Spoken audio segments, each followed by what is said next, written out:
जीवनात सगळ्या समोर दादागिरी करा पण बहिणीसोबत अजिबात. तर माझं नाव समाधान भुजाडे. म्हटलं पुण्यात तर भरपूर ट्रॉफिक राहते पण अमरावतीत राहते का बघावं. पण ट्रॉफिक जेव्हा पाहायला गेलो ना तर ट्रॉफिकच्या नावावर काहीच नव्हतं. बिचारी ताई माझ्याकडे अशी पाहत होती ना, तिला वाटतं असं माहिती कितीच फॉलोअर आणि कितीच नाही. ताई प्रत्येक वेळेस म्हणत होती की अंबादेवीला ज्या बॅग मध्ये फक्त कपडेच होते दुसरं काहीच नाही. त्या बॅगला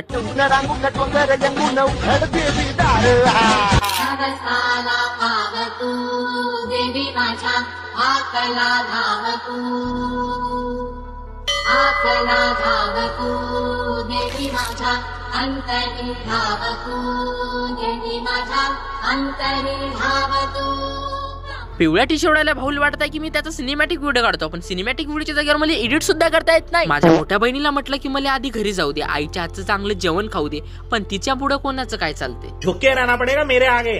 आणि अंबादेवीच्या मंदिरात गाईचा कोटा काय हे कमेंट मध्ये नक्की सांग. तर हेच ते कॉलेज जिथं आपल्या दीदीनं आपलं ग्रॅज्युएशन कम्प्लीट केलं. आपलं म्हणजे तिचं कम्प्लीट केलं, माझं तर अजून ग्रॅज्युएशन कम्प्लीटच नाही झालं.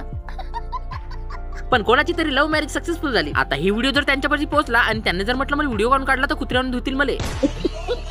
मग तिथून आलो तो मंगरूळ पिल्ले आणि वाट पाहिली होती आईची, कारण आई वॉशिंगला गेली होती. वाटते मला की तिच्यापाशी जावं आणि तिला भेटीत घ्यावं, कारण एवढ्या चांगल्या महान माणसाने जन्म दिला तिनं. प्रत्यक्षात कधी बोललो नाही पण आय लव्ह यू आई. मित्रांनो, हा प्रवास तर सुखाचा होता आणि याच्या नंतरचा प्रवास पण सुखाचा राहील. भेटू नंतर, बाय.